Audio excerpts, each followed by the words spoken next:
Hey everyone, my name's Trevor, and in this video I'm going to show how to create a replay system like the one in the game Super Meat Boy using Unity. We'll start with creating a replay system that will capture a single playthrough of a simple platformer level from start to finish, and then we'll expand it to show replays for every attempt at that level all at once, just like in Super Meat Boy. The approach we're going to take will work for pretty much any game genre, even though we'll be using a platformer-styled project as the example in this tutorial. And of course, like in any of my tutorial videos, everything we're going to do can be found on GitHub, so if you want to follow along or you're just looking for the end result, you can find a link to the GitHub project in the description of this video. Now, before we jump into actually implementing anything, I want to go over some background knowledge and dive into how this is going to work. There are many ways we could go about implementing a replay system for a game, and two very popular ways are input-based replay and state-based replay. Let's take the player for example. If we want to replay the player, we can store data about the player for every frame of the gameplay that we want to play back.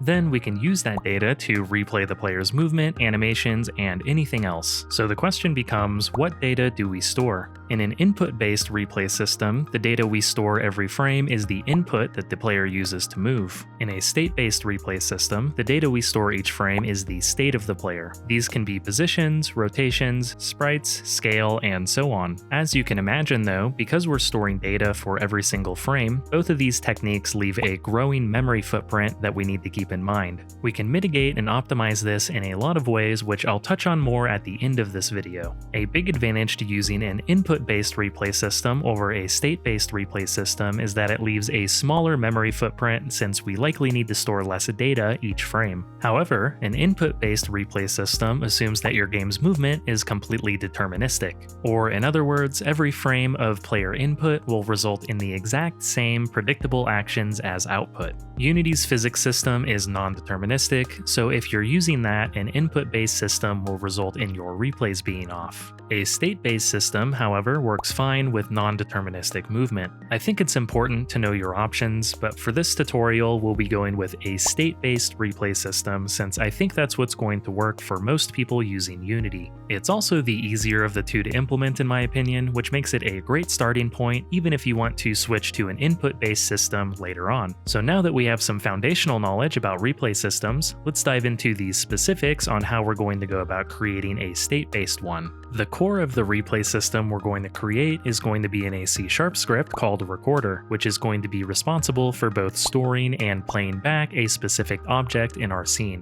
If we want to replay the player, that game object will have its own recorder script attached, which we can reference in another script to store data each frame. In this case, the character controller script, which handles player movement, is a good spot to do this since that's where a lot of the state information is already being updated. So the character controller will bundle up all of the state data into a replay data object and then give it to the recorder to be stored in a queue.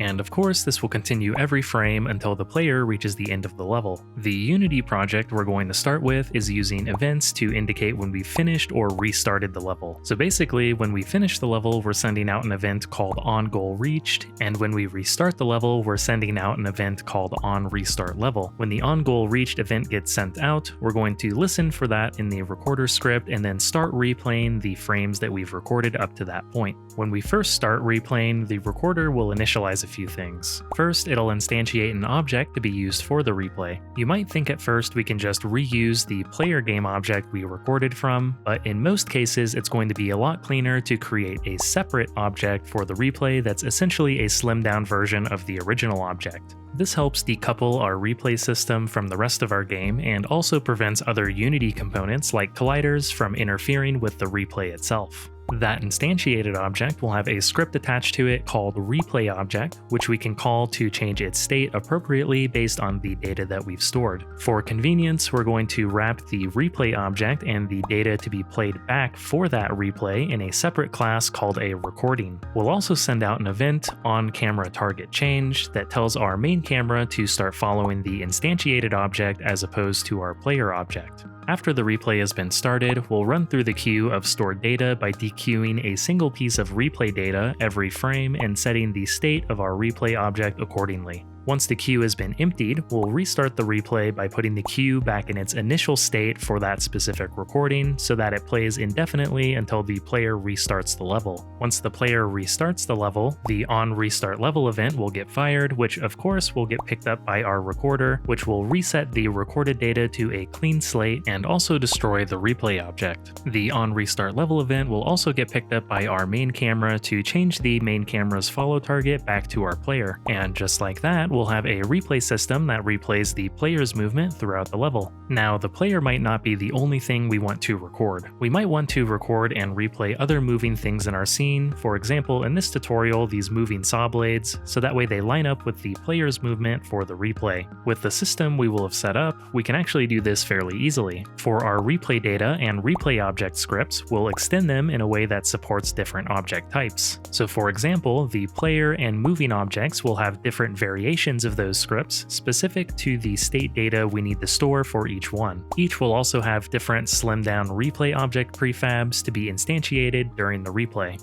From there, we can stick a recorder script on any object we want to record and then store the appropriate state data from a corresponding script that's handling the movement, animations, and any other state data we care about. And finally, to recreate the Super Meat Boy replay effect where we have different replay objects for each player death, we'll expand each recorder to be able to handle multiple recordings at the same time, and then create a new recording for the player every time the player respawns. And that's how it's going to work. I know that was a lot of information, but just to summarize in a more simplistic way, we're going to capture the state of game objects each frame using a recorder script, and then use that stored data to replay the level in a state-based way. As long as you understand that, I think things will become more clear as we start to write up the code for everything. And with that said, let's jump into Unity and start implementing this. For the project we're starting with, I have a really simple platformer level where if we touch a saw, the player will die and respawn at the beginning, and if we make it to the goal, we'll finish the level and be given a UI prompt to restart the level. And of course, if we click restart, we'll restart the level from the beginning. Looking at the scene hierarchy, I have a couple of manager objects, the only important one for this tutorial being the Game Events Manager. If we look at the Game Events Manager code, we'll see that there are 4 events defined. On goal reached, which lets us know when the player has reached the end of the level, on restart level, that lets us know that the player has restarted the level, on change camera target, which can be used to change our main camera's follow target, and on player respawn, which fires anytime the player respawns after a death. We also have a main camera, which is pretty standard with a custom follow target script attached that simply locks onto a target with some kind of offset. If we look at the script itself, we can see that the script is already subscribed to the on change camera target event and the on restart level event, which we can use later to easily change the camera's target. For the player, we have a simple character controller 2D script that handles basic movement using Unity's physics engine. It also handles things like player death and respawning. The rigid body that's attached is dynamic with collision detection set to continuous, interlopate set to interlopate, and rotation freezed on the Z-axis. The rest of the scene is just a bunch of game objects that actually make up the game and user interface. The moving saws have a moving object script attached to them which allows them to move, which we will modify later in this tutorial to record their movement. So that's about it for the important parts of this project. Now let's finally get into actually implementing the replay system. We'll take this one step at a time, with the first step being recording data for every frame of the player's movement. So first, let's create a script to hold the data. We'll create a new folder under the scripts directory in the project called replay, then we'll create a new C# script called replay data, and then we'll double click it to open it up. For now, we're just going to worry about storing the position, and then we'll expand on that later. We can remove these placeholder start and update methods as well as mono behavior, and then we can create a public vector3 called position.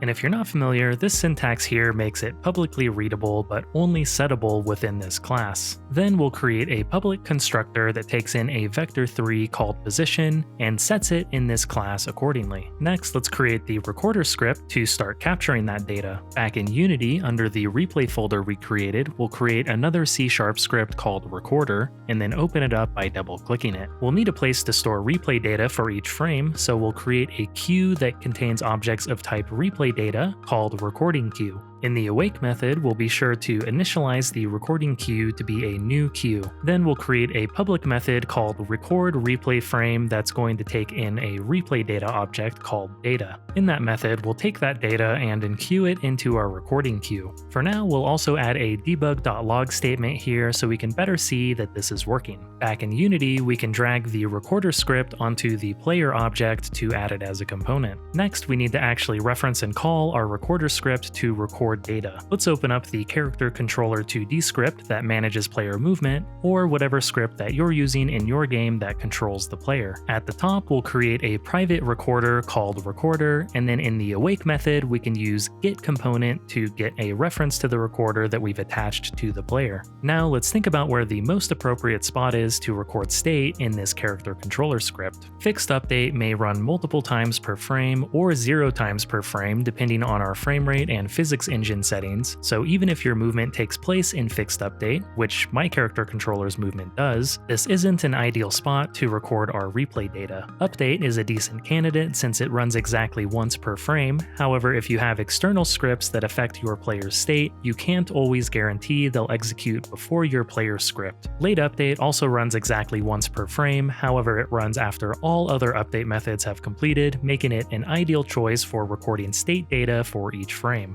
Back in the character controller script, we'll create a late update method, and in that method we'll create a new replay data object and pass in the player's current position to the constructor. Last, we can simply use our recorder.recordReplayFrame method, passing in the replay data, which will add that data to the recording queue. So now if we go into play mode, we'll see that our log statements indicate that we're adding the player's position to the queue for every frame, which indicates that we're successfully storing replay data for the player. The next step would be to create our replay object that will be instantiated for the replay. I'm just going to duplicate the player object in the scene hierarchy using the shortcut Ctrl-D, and then rename it to player replay object. Then we'll slim this down by removing things that we don't want to interfere or don't need when we're doing the replay. So for example, any colliders, the rigid body, and of course the character controller script and recorder. Then we can create a new script in the replay folder called replay object and then double click it to open it up. We can just give it a single method called setDataForFrame, which will take in a replay data object called data. Then we'll set the transform.position of whatever this script is attached to data.position.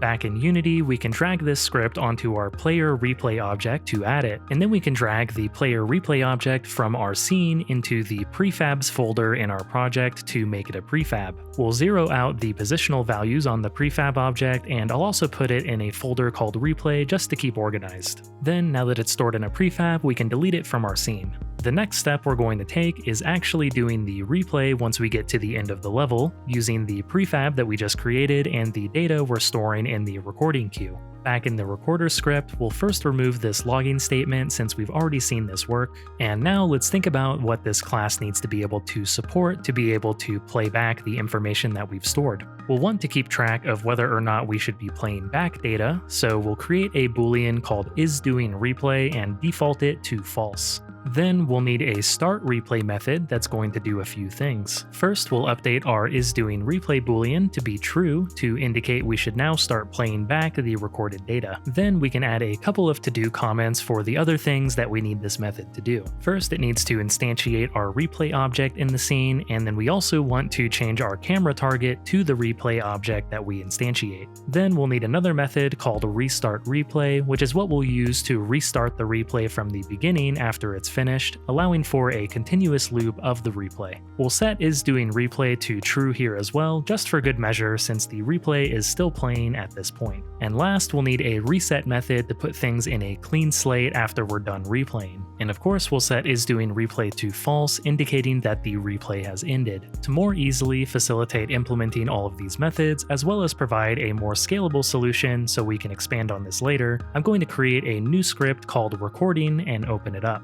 The goal of this script is to bundle together the replay object with the queue of data that we want to replay, while also managing those variables to make our playback easier to implement. We can remove these placeholder start and update methods as well as mono behavior from this class, since we're going to manage it using our recorder class. We'll create a few variables at the top, a public replay object called replayObject, and then a queue of type replay data called original queue, and another queue of type replay data called replay queue. The idea with having two queues here is that we'll use the replay queue to dequeue and play back the data, while the original queue acts as a reference to the entire recording, which makes restarting the replay trivial. Of course, we are increasing our memory footprint here by using two queues, so if you're really trying to minimize that, you can simplify this down to a single queue and then use some different logic to restart the replay. So next, we'll create a constructor that takes in a queue called recording queue, and then we'll use that queue to initialize the original and replay queues. The first method we're going to add is a public method called restart from beginning, which is going to restart this recording from the beginning. Like I mentioned previously, because we're storing the original queue, we can just set our replay queue equal to a new queue that's initialized from the original queue, like so. It would also be convenient to have a method that plays the next frame in the recording, so we'll create another public method called playNextFrame. First, we'll do a defensive programming check to make sure the replay object has been instantiated, and if it hasn't, we'll give ourselves some logging to let us know something went wrong.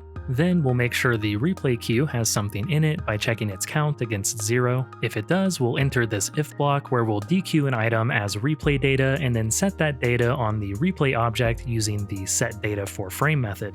It'll also be useful for whoever calls this to know whether or not we successfully dequeued and played an item, or if the queue was empty. We can change the return type of this method to be a boolean, then declare a boolean called hasMoreFrames and set it to false. And if we enter this if block, we'll set it to true, and last, we'll return it. This will be useful later when we want to check if the recording has been finished. Next, we'll want a method to instantiate our replay object. So we'll create a public method called instantiateReplayObject and have it take in a GameObject parameter called rePlayObjectPrefab. At the start of that method, we'll make sure the replay queue has something in it like before. Then we can get the first item in the queue without actually removing it from the queue by using the peek method. With that, we can use object.instantiate to instantiate the replay object prefab starting at the position of the first piece of replay data in our queue. Then we'll also use the getComponent method to actually get the replay object component from the game object that we've instantiated. And don't forget to assign that instantiated object to the replay object for this recording. And finally, we'll create one more method in this class called destroyReplayObjectIfExists. We'll check if the replay object exists by checking against null, and if it does, we'll use object.destroy and pass in replayObject.gameObject to destroy the object. So that looks pretty good for the recording script. Now let's jump back into the recorder script and fill out our methods there. At the top of the recorder script, we'll add a serialized field private GameObject variable called rePlayObjectPrefab, which is where we'll drag in a reference to the prefab that we want to instantiate for this recorder. We'll also create a private recording variable called recording. Now let's fill out our startReplay method. First, we'll want to initialize the recording to be a new recording, and then we'll pass in the recording queue as a parameter. Now that we've created the recording, we'll also clear the recording queue for next time. Next, to instantiate the object, we can simply call our recording.instantiateReplayObject method and then pass in the rePlayObject prefab. Then for our restartReplay method, we can simply call recording.restartFromBeginning to restart the replay. And last, in our reset method, we can clear the recording queue and then call recording.destroyReplayObjectIfExists to clean up the replay object. We'll also set the recording to null here, so that way the old recording object isn't still hanging around. Finally, we'll add an update method for the recorder, which is where we'll actually handle playback. If we're not currently doing replay, we can return right away. Then we can simply use the line bool hasMoreFrames equals recording.playNextFrame, which will play the next frame in our recording and also tell us if the recording has finished. If the recording has finished, we'll call restartReplay to restart from the beginning. Next, we'll want to hook this script up to our game events, so that way we know when to start replay and stop replay. In the recorder script, we'll create a start method and an onDestroy method. In the start method, we'll use our game events manager to subscribe to the onGoalReached and onRestart level events, which as mentioned before will happen when we finish the level or restart the level. I'll copy those and then unsubscribe from them in the onDestroy method as a best practice for dealing with events, so that way they aren't hanging around if this object is ever destroyed. Then I'll add onGoalReached and onRestartLevel methods. In onGoalReached, we'll call startReplay, and in onRestartLevel, we'll call reset. Obviously, how you hook up the start and reset methods will likely differ for your project, but hopefully how I'm doing it acts as a decent reference. And that does it for the recorder script for now. Back in Unity, remember to drag the player replay object prefab we created earlier into the recorder script that's attached to the player, and then we can hit play to try this out. Once we've reached the end of the level, our recorder immediately instantiates the player replay object and then starts using the stored data to simulate a replay. And once the replay reaches the end, it restarts as expected. And then if we press the restart button to restart the level, we'll see that everything is cleaned up as intended and we can play through the level again. Of course, the main camera doesn't switch targets yet, so let's take care of that real quick. As mentioned before, I already have events set up in this project's camera follow script to change the target, so we can change the target by firing off the onChange camera target event, and then the target will be reset whenever we restart the level because of the onRestart level event. Back in the recorder script, in the start replay method, after we've instantiated the replay object, we'll send off the change camera target event with this line here, passing in the new target, which is the replay object game object that we instantiated.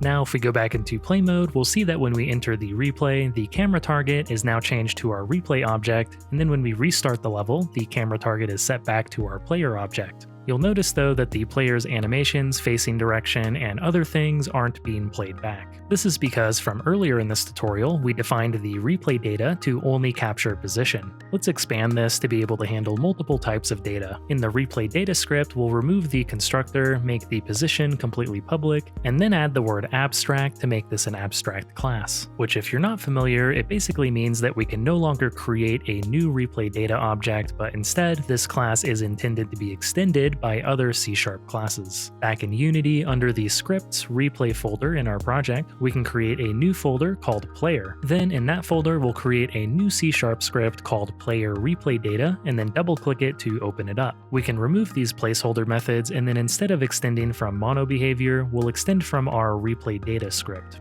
Then we can create a constructor similar to what we had previously, where we take in a vector3 position and then set that for this object. Since we're extending replay data and we have position defined there, we don't need to declare it in our player replay data script. And now we need to go back into our character controller late update method where we were previously creating the replay data, and then change that to create player replay data instead. And while we're in the character controller script, let's think about the additional state we want to keep track of for our replay. This data will be different depending on your character controller, but I'll go through the process of hooking this one up anyways, which should hopefully provide a decent example for how you can approach your own project. So if we take a look through this character controller script, we'll see that the animator needs to know if the player is grounded as well as the current rigid body movement, so we'll want to record those things. This script also uses the sprite's alpha value to hide or show the player sprite for things like when the player dies, so we'll record that too. We also play a burst particle when the player dies, so we need to keep track of which frame the player dies on, so that way we can play the burst particle in our replay object as well. And last, this script also flips the sprite depending on the player's facing direction, so we'll want to record that information as well.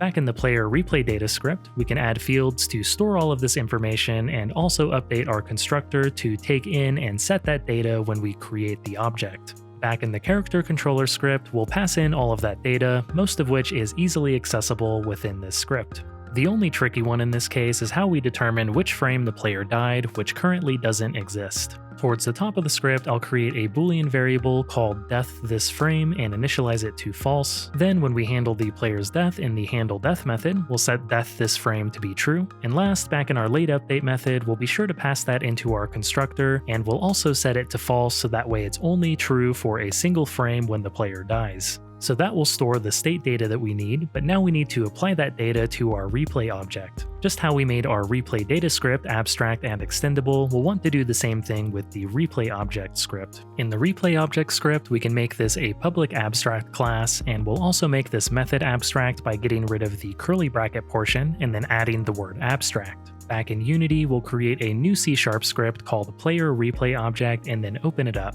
We can remove these placeholder methods and then extend from our replay object script instead of mono behavior. Then we can override the setDataForFrame method with the syntax public override void setDataForFrame, which will take in a replay data parameter called data. We'll create variables for all of the things in our player replay object prefab that we need to change based on our data. In this case, this includes an animator, sprite renderer, and and particle system. In the awake method, we'll get a reference to each of these using the getComponentInChildren method, since in this case, all of these components are on child game objects to where this script is attached. We'll also stop the particle system here so it doesn't play when the game object first instantiates. Now in the setDataForFrame method, we'll typecast our replay data as player replay data, and then we can set the game object's position, set the appropriate variables in the animator, change the sprite's alpha value and flip the sprite, and last, if the player died this frame, we'll also play the particle system. Back in Unity, we need to select our player replay object prefab and update the attached script to be the player replay object script instead of the replay object script.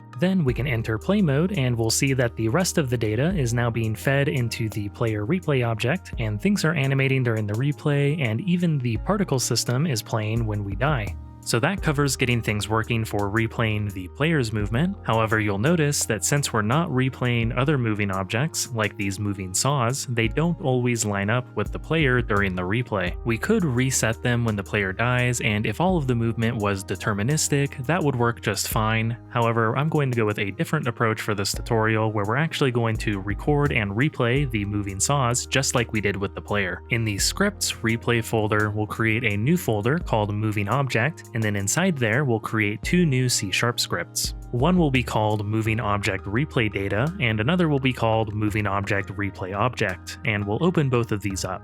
Just like we did with the player variants of these, we'll extend the appropriate classes and then customize them to be specific for moving objects in our scene. For the moving object replay data script, we'll extend the replay data script, and then we'll add a parameter to also set the scale as a vector 3. Then in the constructor, we'll take in a position and scale, and then set those accordingly. In the moving object replay object script, we'll extend the replay object class and then override the setDataForFrame method. We'll typecast the data as moving object replay data and then use that data to set the position and scale of the game object that this script is attached to. Next, we'll create the replay object prefab for moving saws. In the scene hierarchy, we'll duplicate one of these moving saw objects using Ctrl-D, and since this object's already a prefab, we'll unpack the prefab completely so it no longer is. We'll slim this down just like we did with the player replay object, and we'll also add the moving object replay object script. Then we'll rename this to moving saw replay object and drag this into our prefabs folder to add this as a prefab. Then we can delete it from our scene. So next we just need to actually record data each frame using our recorder script. We'll add the recorder script as a component to the moving saw game object. We'll also drag the moving saw replay object prefab we just made into the replay object prefab slot of the recorder, and then we'll make sure to apply these changes to all other moving saws in our scene, which is pretty easy in this case because it's just a prefab. Then we can open up the moving object script. At the top, we'll create a variable for the recorder, and then in the awake method, we'll use the getComponent method to get a reference to the recorder that's attached. Then, just like in the player, we can create a lateUpdate method, and then in that method, we'll create some moving object replay data that takes in a position and scale of the object it's attached to, and then call recorder.recordReplayFrame to store that data. Next, now that we're using multiple recorders in our scene, we need to make a small change in how we're handling switching to the camera follow target. In the recorder script, we'll create a serialized field, private boolean, new camera target variable, and initialize it to false. Then in the start replay method, we'll check if this recorder is configured to send out the change camera target event before doing so. And back in Unity, we'll be sure to check this box on the player's recorder object so that it's only true for the player. And one last thing, and that's if we play this right now, the replay should work. However, in this particular case, we're going to run into an issue where the original saws are still sticking around during the replay, along with the instantiated replay objects. To fix this, back in the moving object script, I'm just going to create start and destroy methods and then subscribe to the onGoalReached and onRestartLevel events. For onGoalReached, I'm just going to set the sprite renderer color alpha to 0 to hide the saw sprite, and then for onRestartLevel, we'll set the alpha value to 1 to show it again. Now we can go back into play mode and we'll see that the moving saw blades are now replaying just like the player was, and everything lines up. Now that we have things working for a single replay, let's modify things so that there's a different player replay object for each time the player dies and respawns, just like in Super Meat Boy. We'll do this by allowing the recorder script to handle multiple recordings. In the recorder script, we'll change the recording object to be a list and then rename rename it to recordings. Then in the awake method, we'll initialize that list to a new list. Then in the update method, we'll change this to be a for each loop that goes through each recording to play the next frame. Since the last frame will always be the frame that the player completes successfully, has more frames will correspond to the successful playthrough, which is when we'd want to restart, so this is good as it is now. In Start Replay, we'll change this top part to add a new recording to the list, and then we'll change the instantiate replay objects to happen in a for each loop for every recording. We'll also want to make sure it's the last recording's replay object that we're setting the camera target to, so we'll get the last recording from our list and use that replay object to set our new camera target. Then in Restart Replay, we simply need to change this into a for each loop to restart all recordings from the beginning, and we'll do the same thing for the reset method, but call destroy replay object if exists for each recording, and we'll also set our list to be a new list instead of setting the recording to null. Then we're going to add a new method called start new recording. What we want to do here is actually the same thing we do at the beginning of the start replay method, which is add the recording and then clear the current recording queue. We'll create another new method called add recording and then cut out these two lines in the start replay method, replacing them with a call to add recording, and finally we'll paste those two lines in the add recording method, and then we'll also call add recording in start new recording. Back in the character controller script, we'll want to start a new recording every time the player respawns. This happens in the handle death method as seen here, so we'll call start new recording at the very end when the player respawns. And last, in the moving object script, every time the player respawns, we'll want to reset the recorder so that the moving objects only line up with the successful playthrough. For this project, I already have things set up where an event gets fired when the player respawns, so we can simply subscribe to that event in the moving object script, and then when that event happens, we'll reset the recorder. And it looks like to do so, we need to change the reset method in our recorder to be public, so we'll do that really quick as well. And finally, after all of that, now if we go back into play mode, we'll see that the replay now creates separate replay objects for each attempt at the level, just like in Super Meat Boy. And that's pretty much it. But before I wrap up this video, I want to cover a few tips on optimizing this system for memory usage. The way you optimize for memory with this system entirely depends on your own requirements for your game. So for example, if your game intends to be run on a modern PC, you probably don't need to worry about this as much as if you're trying to run your game on a phone or other small device. I am going to go through these rather quick, and the goal here is just to give some general guidance rather than show you entirely how to do it step by step, since again, it's going to differ depending on your project needs. And with that said, let's jump into it. Because this replay system has a growing memory footprint, it's a good idea to set a cap on the maximum amount of frames you can have recorded at once. Otherwise, you risk your memory filling up and potentially crashing the game. You can either put the cap on each individual recorder or implement something like a replay manager script that will add together the frames you've recorded for all of the recorders and then stop recording once you've hit that cap. Another thing you can do to mitigate memory filling up is limit the frame rate of your game. For example, if your game is running at 120 frames per second, it'll fill up memory twice as fast as if it were running at 60 frames per second. You just have to consider if the extra FPS is worth it or not for your game. The next thing we can do is consider the amount of data we're storing in our replay data scripts. We can reduce the memory used by slimming these down to only the things we need, as well as trying to use data types that use up less memory. Likewise, it's worth considering how many replay objects you have in your scene, and if having things like moving objects line up with your player is necessary or not for your replay, since more recorders in your scene means more memory used. Another strategy is to cut back on the amount of frames that we're storing. So instead of storing data every single frame, we can do a check to see if any of the data changed, and only store data when there's an actual change in state that the replay system cares about. This would cut back significantly in situations like when the player is just sitting idle. You could also do something like cut out every other frame, which will likely still result in smooth playback. Of course, in either of these optimizations, you'd need to keep track of the frames you cut out and then account for that when you play back the frames. The last optimization I'll mention involves how we're storing data. In this tutorial, we used a queue to store the data and then another 2 queues to manage playing back the data. We could simplify this to use a single queue, or even better yet, we can use something called a memory stream to store data instead of a queue. A memory stream is optimal for keeping memory usage down, however, it's more complicated to use than a queue in my opinion, and for this tutorial, I didn't want to add that complexity. But with that said, if you're trying to optimize utilize memory to its fullest, replacing the storage with a memory stream seems to be a good way to go about it. I'll put a resource in the description of this video that also covers creating a replay system, but they use a memory stream, which I think is a great resource overall if you want to see how that works. And that's it for this video. Thank you so much for watching. I know this ended up being a long video. It definitely took a lot of time to put together, and props to you if you made it to the end. If you liked the video, please give it a thumbs up so more people see it, and if you want to see more from me, be sure to hit the subscribe button as well. Doing so helps the channel, and I really appreciate it. Also, keep an eye on the pinned comment for this video. If problems with this system are found, I'll try to put bug fixes and other solutions in that spot. If you manage to incorporate this into your own game, I'd love to hear about it in the comments section, or you could also drop by my Discord server, which is a great place to ask me questions, suggest a video topic, or just show off the game that you're creating. You can also follow me on Twitter or Instagram, where I mostly post about the game that I'm creating. Anyways, thanks again for watching, and best of luck implementing this yourself, but most of all, I hope this was helpful.